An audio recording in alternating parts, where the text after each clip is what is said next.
Junk foods ತಿನ್ನೋ ಮುನ್ನ ಯೋಚನೆ ಮಾಡಿ, ಯಾಕಂದರೆ ಇದು ನಿಮ್ಮ ಆರೋಗ್ಯದ ಮೇಲೆ ಮಾತ್ರವಲ್ಲ, ದೈಹಿಕ ಮಾನಸಿಕ ಒತ್ತಡವನ್ನು ಕೂಡ ಉಂಟು ಮಾಡುತ್ತೆ. ಇದರಿಂದ ಹಲವು ರೋಗ ಲಕ್ಷಣಗಳು ಕಾಡಬಹುದು. ಹಾಗಾಗಿ ಜಂಕ್ ಫುಡ್ ಸೇವನೆ ಮಾಡೋ ಮುನ್ನ ಯೋಚನೆ ಮಾಡಿ. ಹಾಗಿದ್ರೆ ಜಂಕ್ಗೂ ಒತ್ತಡಕ್ಕೂ ನಂಟೇನು? ಜಂಕ್ ಫುಡ್ ತಿನ್ನೋದ್ರಿಂದ ಯಾವೆಲ್ಲ ಒತ್ತಡಗಳು ನಿಮ್ಮನ್ನ ಕಾಡಬಹುದು ಅಂತಲೇ ತೋರಿಸ್ತೀವಿ ನೋಡಿ. ಜಂಕ್ ಫುಡ್ ತಿನ್ನೋದ್ರಿಂದ ಈ ಒತ್ತಡಗಳು ಕಾಡಬಹುದು. ಜಂಕ್ ಫುಡ್ ಅನ್ನ ಎಲ್ಲರೂ ತುಂಬಾ ಇಷ್ಟಪಡ್ತಾರೆ. ಅದರಲ್ಲಿರುವ ರುಚಿ ಎಲ್ಲೂ ಸಿಗಲ್ಲ ಎಂಬುದು ಅವರ ಭಾವನೆ. ಆದರೆ ಅದರಲ್ಲಿರುವ ರೋಗ ಕೂಡ ಎಲ್ಲೂ ಸಿಗದು. ಹೌದು, ಜಂಕ್ ಫುಡ್ ತಿನ್ನುವುದರ ದುಷ್ಪರಿಣಾಮಗಳ ಬಗ್ಗೆ ವೈದ್ಯರೇ ಸಲಹೆಗಳನ್ನು ನೀಡ್ತಾರೆ. ಅದರ ಬಗ್ಗೆ ಅವರ ಅಭಿಪ್ರಾಯ ಕೂಡ ಅದರ ವಿರುದ್ಧವಾಗಿರುತ್ತೆ. ಜಂಕ್ ಫುಡ್ ತಿನ್ನೋದ್ರಿಂದ ದೇಹದ ಆರೋಗ್ಯ ಮಾತ್ರವಲ್ಲ, ಮಾನಸಿಕ ಆರೋಗ್ಯದ ಮೇಲೆಯೂ ಇದು ಪರಿಣಾಮವನ್ನ ಉಂಟು ಮಾಡುತ್ತೆ.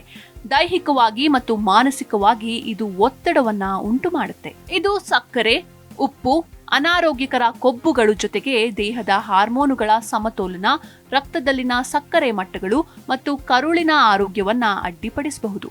ತಾತ್ಕಾಲಿಕವಾಗಿ ನಾಲಿಗೆಗೆ ಖುಷಿ ನೀಡಬಹುದು, ಆದರೆ ಇದು ನಂತರದಲ್ಲಿ ಕಿರಿಕಿರಿ, ಮಾನಸಿಕ ಹಾಗೂ ದೈಹಿಕ ಹಿಂಸೆಯನ್ನ ನೀಡುತ್ತೆ. ಜಂಕ್ ಫುಡ್ನಿಂದ ಕಳಪೆ ಪೋಷಣೆ, ಮೆದುಳಿನ ಆರೋಗ್ಯಕ್ಕೆ, ದೈನಂದಿನ ಒತ್ತಡಗಳನ್ನು ನಿಭಾಯಿಸುವ ದೇಹದ ಸಾಮರ್ಥ್ಯ ಕೂಡ ಕಡಿಮೆ ಮಾಡುತ್ತೆ. ಆತಂಕ ಮತ್ತು ಮನಸ್ಸಿನಲ್ಲಿ ಒಂದು ಕೆಟ್ಟ ಭಾವನೆಯನ್ನ ಇದು ಸೃಷ್ಟಿಸುತ್ತೆ. ಅತಿಯಾಗಿ ಜಂಕ್ ತಿನ್ನೋದ್ರಿಂದ ಒತ್ತಡದ ಮಟ್ಟ ಹೇಗೆ ಹೆಚ್ಚಾಗುತ್ತೆ ಅಂದ್ರೆ, ಮೊದಲಿಗೆ ರಕ್ತದಲ್ಲಿನ ಸಕ್ಕರೆಯ ಏರಿಕೆ ಮತ್ತು ಕುಸಿತ. ಜಂಕ್ ಫುಡ್ ನಲ್ಲಿ ಹೆಚ್ಚಾಗಿ ಸಂಸ್ಕರಿಸಿದ ಕಾರ್ಬೋಹೈಡ್ರೇಟ್ಗಳು ಮತ್ತು ಸಕ್ಕರೆ ಅಧಿಕವಾಗಿರುತ್ತೆ. ಇದು ರಕ್ತದಲ್ಲಿನ ಸಕ್ಕರೆಯ ಮಟ್ಟದಲ್ಲಿ ಏರಿಕೆಯನ್ನ ಮಾಡುತ್ತೆ.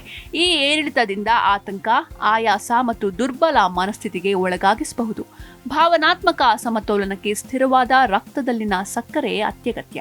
ಹಾಗಾಗಿ ಈ ರೀತಿಯ ಆಹಾರ ಸೇವನೆಯಿಂದ ರಕ್ತದಲ್ಲಿನ ಸಕ್ಕರೆಯಲ್ಲಿ ಏರಿಳಿತವನ್ನ ಉಂಟು ಮಾಡುತ್ತೆ. ಕರುಳಿನ ಆರೋಗ್ಯದಲ್ಲಿ ಬದಲಾವಣೆ. ಕರುಳು ಮಾನಸಿಕ ಆರೋಗ್ಯಕ್ಕೆ ನೇರವಾದ ಸಂಪರ್ಕವನ್ನ ಹೊಂದಿರುತ್ತೆ.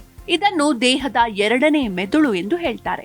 ಜಂಕ್ ಫುಡ್ ನಲ್ಲಿ ಫೈಬರ್ ಕೊರತೆ ಇದೆ ಮತ್ತು ಕರುಳಿನ ಬ್ಯಾಕ್ಟೀರಿಯಾಕ್ಕೆ ಹಾನಿ ಮಾಡುವ ಕೃತಕ ಪದಾರ್ಥಗಳು ಇದರಲ್ಲಿದೆ. ಹೀಗಾಗಿ ಇದು ಕರುಳು ಉರಿಯೂತಕ್ಕೆ ಕಾರಣವಾಗಬಹುದು ಮತ್ತು ಸಿರೊಟೋನಿನ್ನಂತಹ ಮನಸ್ಥಿತಿ ನಿಯಂತ್ರಿಸುವ ನರಪ್ರೇಕ್ಷಕಗಳ ಉತ್ಪಾದನೆಯನ್ನ ಕಡಿಮೆ ಮಾಡುತ್ತೆ. ಒತ್ತಡ ಮತ್ತು ಆತಂಕದ ಭಾವನೆಗಳನ್ನ ಹೆಚ್ಚಿಸುತ್ತೆ. ಮೆದುಳಿನಲ್ಲಿ ಉರಿಯೂತ. ಅತಿಯಾಗಿ ಸಂಸ್ಕರಿಸಿದ ಆಹಾರಗಳನ್ನ ದೀರ್ಘಕಾಲದವರೆಗೆ ಸೇವನೆ ಮಾಡಿದ್ರೆ ಮೆದುಳು ಸೇರಿದಂತೆ ಇತರ ಭಾಗಗಳಲ್ಲಿ ಉರಿ ಕಾಣಿಸಬಹುದು.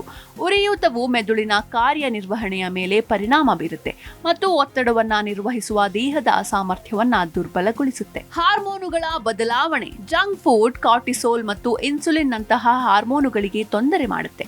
ಕಳಪೆ ಆಹಾರ ಪದ್ಧತಿಯಿಂದಾಗಿ ಕಾರ್ಟಿಸೋಲ್ ಮಟ್ಟವು ಹೆಚ್ಚಾಗೋದ್ರಿಂದ ಆತಂಕ ಮತ್ತು ಉದ್ವೇಗ ಹೆಚ್ಚಾಗುತ್ತೆ.